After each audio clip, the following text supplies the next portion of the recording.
Make in India की जो चीज़ें हैं वो एक बहुत बड़ा फैक्टर प्ले करती है उन्होंने कि वो हर तरह की चीज़ उन्होंने खुद मैन्युफैक्चर करनी शुरू कर दी है। चाइना के इक्वलेंट आना शुरू कर दी है। इंडिया में वो लोग इम्पोर्ट ओरिएंटेड नहीं है, एक्सपोर्ट ओरिएंटेड है और बहुत सी चीज़ें उनकी बाहर जाती है जिनसे उनका डेफिसिट सेम है।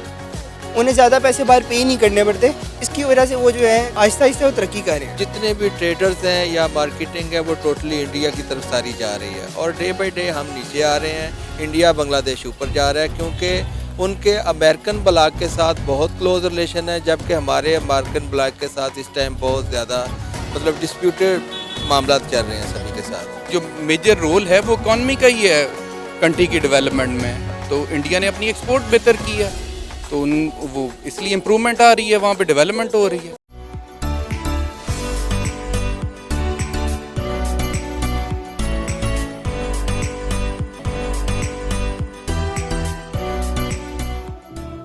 अस्सलाम वालेकुम, नमस्ते, सत श्री अकाल। मैं हूं सनाम। नाज़रीन, इस वक्त इंडिया की इकॉनमी 3.1 ट्रिलियन डॉलर पर है, जबकि IMF के मुताबिक इंडिया की इकॉनमी 3 ट्रिलियन डॉलर से भी आगे बढ़ चुकी है। अगर हम बात करें 2030 की, तो उम्मीद है कि 2030 तक इंडिया एशिया की दूसरी बड़ी इकॉनमी बन जाएगी, जापान को पीछे छोड़कर। तो आज हम जानेंगे पाकिस्तान के अवाम से कि ऐसी क्या वजह है कि इंडिया की इकॉनमी इतनी तेजी से ग्रो कर रही है। तो आइए जानते हैं कि इस हवाले से पाकिस्तानी अवाम का क्या कहना है।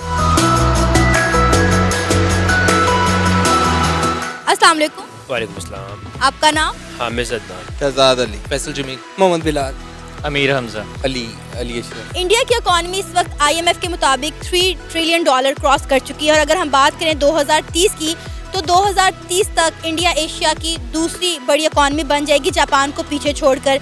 ऐसी क्या वजह है कि इंडिया की इकॉनमी इतनी तेज़ी से ग्रो कर रही है? इसमें समझता हूँ इसमें नंबर ऑफ़ रीज़न्स हैं कि एक तो हमारे पास इंडिया इतने रिसोर्सेज नहीं है, फिर हम लोग अपने जो पास्ट में गवर्नमेंट्स थी उनकी वजह से हम लोग अपने रिसोर्सेज को जो लोकेट नहीं कर सकते, क्योंकि कुछ लॉज साइन हुए थे, कुछ पैक्ट साइन हुए थे कि हम लोग अपने बलूचिस्तान के रिसोर्सेज को अभी तक नहीं हम लोग निकाल सके वहाँ से, जो कि एक हमारी GDP में एक बहुत बड़ा जो है ना फैक्टर प्ले कर रही है। इंडिया की GDP हमारी GDP से बहुत बेहतर है डिस्पाइट द फैक्ट, हालांकि उनकी पॉपुलेशन भी हमसे डबल है, तो लेकिन हमारी पॉपुलेशन भी कम है, हमारी GDP वैसे ज़्यादा होनी चाहिए। मैडम इस टाइम अगर आप देखें तो अमेरिका के साथ इंडिया के बहुत क्लोज रिलेशन है।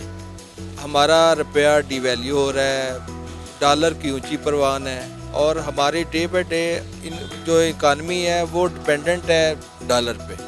और अब हमने जो रिसेंटली जो अफ़गानिस्तान की सिचुएशन है, इस सिचुएशन में पाकिस्तान ने उनको अड्डे नहीं दिए, उनको सपोर्ट नहीं किया, तो उन्होंने टोटली अपना इंक्लाइनेशन इंडिया की तरफ कर लिया है और जितने भी ट्रेडर्स हैं या मार्केटिंग है वो टोटली इंडिया की तरफ सारी जा रही है और डे बाई डे हम नीचे आ रहे हैं। इंडिया बांग्लादेश ऊपर जा रहा है क्योंकि उनके अमेरिकन ब्लॉक के साथ बहुत क्लोज रिलेशन है, जबकि हमारे अमेरिकन ब्लॉक के साथ इस टाइम बहुत ज़्यादा मतलब डिस्प्यूटेड मामला चल रहे हैं सभी के साथ। ये रीज़न है जिसकी वजह से हमारी इकानमी डे बाई डे बैठ रही है और उनकी इकानमी डे बाई डे उठ रही है, इंक्रीज़ हो रही है। उनके सारे मामला ट्रेडर्स ईच एंड एवरीवेयर और they people are taking benefit and we people are going day by day down. अगर हमारा लेदर देखें, लेदर की मार्केट को देखें, अगर फुटबॉल कोई भी आप चीज़ उठा के देख लें, वो सारा इंक्लाइनेशन इंडिया की तरफ है और हमारी इकानमी जिन चीज़ों पे बहुत बड़ी बड़ी मार्केट्स आप देख लें, फैक्ट्रीज देख लें, और वो नीचे बैठ रही हैं और इसी वजह से हमारी इकानमी डे बाई डे नीचे जा रही है। There are many reasons.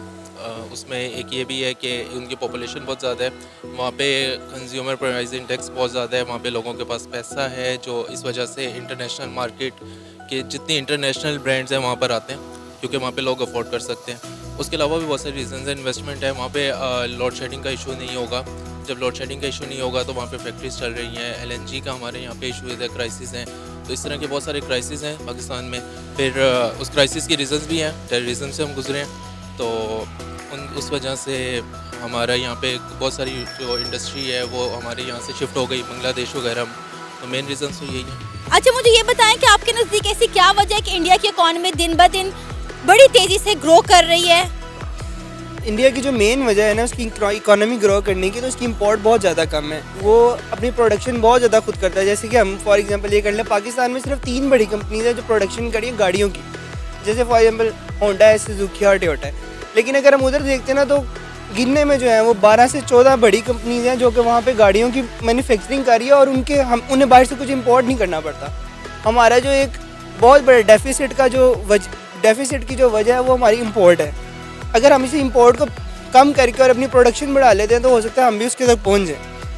India में वो लोग इंपोर्ट ओरिएंटेड नहीं है, एक्सपोर्ट ओरिएंटेड है और बहुत सी चीज़ें उनकी बाहर जाती है जिनसे उनका डेफिसिट सेम है। उन्हें ज़्यादा पैसे बाहर पे नहीं करने पड़ते। इसकी वजह से वो जो है दिन ब दिन डेली जो आहिस्ता आहिस्ता वो तरक्की कर रहे हैं। इसी तरह ही जो चाइना ने भी यही किया। सबसे पहले जब उनको नेशनलाइजेशन किया गया तो सारा कुछ उनके अंडर लिया गया, तो जो उनकी मेन चीज़ थी यही थी कि हमने जो है इंपोर्ट को ख़त्म कर देना। अच्छा, मेक इन इंडिया का कितना रोल है इंडिया की इकोनॉमी को स्ट्रॉन्ग करने में?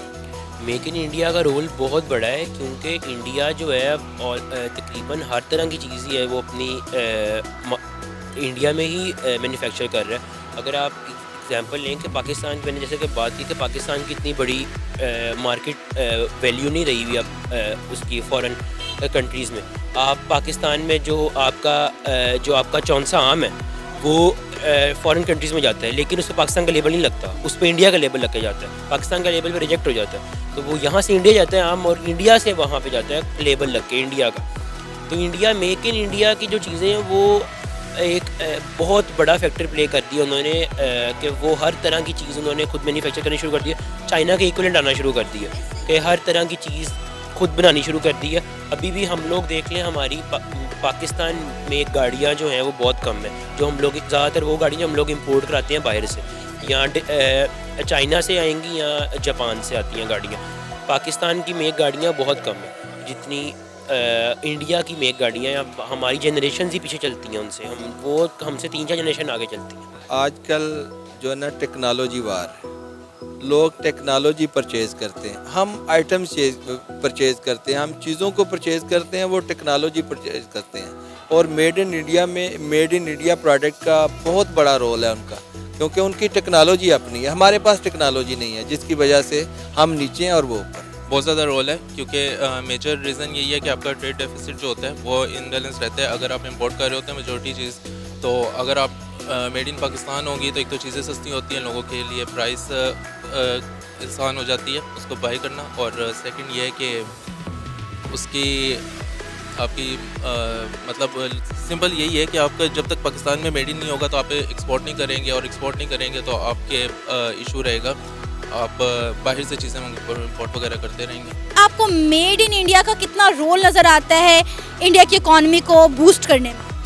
बहुत ज़्यादा रोल है इकोनॉमी को बूस्ट करने में, और ये उनसे ये साबित होता है, यानी इस चीज़ का ये पता चलता है कि अगर आप उनकी कोई भी, हमारे यहाँ पे ना होंडा है, लेकिन वहाँ पे जिस कंपनी ने अपनी कोई इंडस्ट्री लगानी है वो उनका नाम साथ लगाएगी, जैसे हीरो होंडा, मारुति सुजुकी, इस तरह जो है देख लें उनका कितना है। लेकिन फिर भी जो लोग हैं वो वहाँ पे, जो कंपनीज़ हैं वो वहाँ पे प्रेफर करती हैं कि हम जाके अपनी इंडस्ट्री शुरू करें।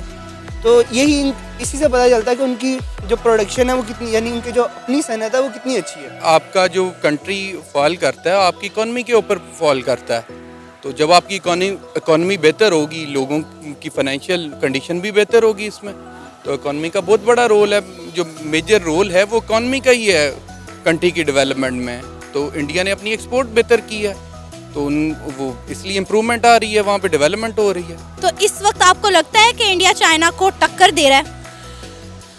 चाइना को अभी मुझे नहीं लगता कि अभी इतने रिसेंट ईयर्स में, अभी आने 1-2-3 सालों में टक्कर देगा, मतलब आगे 5-7 साल बाद, 10 साल बाद टक्कर दे सकता है। लेकिन क्योंकि चाइना के लॉज काफ़ी स्ट्रिक्ट हैं, उन्होंने अपनी पॉपुलेशन इस तरह कंट्रोल किया है, उसको कोई भी नहीं कह सकता कि वो इस तरह कंट्रोल कर सकते हैं। उन्होंने अपने काफ़ी स्ट्रिक्ट लॉज रखे हुए हैं, उन्होंने अपने रिसोर्सेज जो हैं वो काफ़ी अच्छे यूज़ किए हैं, वो इस वक्त बहुत ज़्यादा डेवलप कंट्री बन गया और वो यूएसए को टारगेट कर रहा है। तो इंडिया मेरा नहीं ख्याल अभी चाइना के साथ आता है, वो टारगेट ही यूएसए को करे, क्योंकि यूएसए को बहुत बड़ा खतरा है कि आपके स्टॉक मार्केट में, इंटरनेशनल मार्केट में डॉलर ना गिर जाए चाइना की करेंसी के ऊपर। जो येन है, चाइनीज़ करेंसी येन है, तो वो उसको ना रिकॉर्ड तोड़।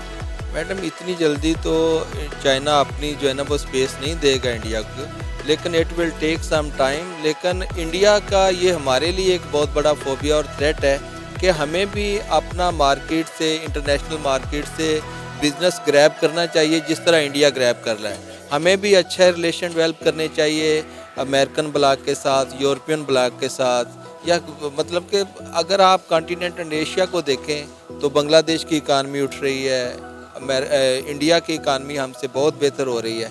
यही रिलेशन है कि उनके पास टेक्नोलॉजी है, हमारे पास टेक्नोलॉजी नहीं है। आपको क्या लगता है कि अगले कितने सालों में इंडिया चाइना को टक्कर देने वाला है? क्योंकि टक्कर तो अभी भी दे रहा है। इंडिया ने मैन्युफैक्चरिंग जो है अपनी शुरू कर दी है, चाइना के बहुत सारे प्रोडक्ट्स जो हैं वो बायकॉट कर दिए हैं। क्या लगता है कि कितने अरसे में इंडिया चाइना को रिप्लेस कर लेगा? देखिए, इसकी जो डिपेंडेंट है ना, वो ये होता है कि जैसे बाहर से कोई कंपनी आएगी ना, अगर आपके यहाँ पे लोगों को सस्ते में काम मिल जाता है तो वो यहाँ पे प्रेफर करेंगी कि हम यहाँ पे इंडस्ट्री शुरू करें। इंडिया खुद इटसेल्फ जो है ना, बाहर के लोगों के लिए बहुत ज़्यादा इकोनॉमिकल है कि वो यहाँ पे आके अपनी इंडस्ट्री शुरू करें। जैसे कि फॉर एग्जांपल इंडिया में देखें तो यहाँ इंडिया के अंदर ना लोग बाहर से आउटसोर्स करते हैं अपने कॉल सेंटर्स को, यानी कि यहाँ पे लोगों की जो वेज है ना वो इकोनॉमिकल है बनिस्बत जो दूसरे ममालिक हैं उनसे, तो लोग प्रेफर करेंगे कि इंडिया में आए करें। अब चाइना है, उसकी भी बहुत वेज रेट कम है, ये है कि टक्कर देगा और बहुत जल्द उसके साथ पहुँच सकता है। पाकिस्तान की आवाम का कहना है कि अगर हुकूमत इंपोर्ट से ज़्यादा एक्सपोर्ट पर ध्यान दे तो उम्मीद है कि पाकिस्तान की इकॉनमी भी बेहतर हो सकती है। आपकी इस बारे में क्या राय है, आप बता सकते हैं हमें नीचे दिए गए कमेंट सेक्शन में। इसी के साथ मुझे इजाज़त दें, पर जाने से पहले हमारे चैनल को सब्सक्राइब करें, वीडियो को लाइक करें और शेयर करें। अल्लाह हाफ़िज़।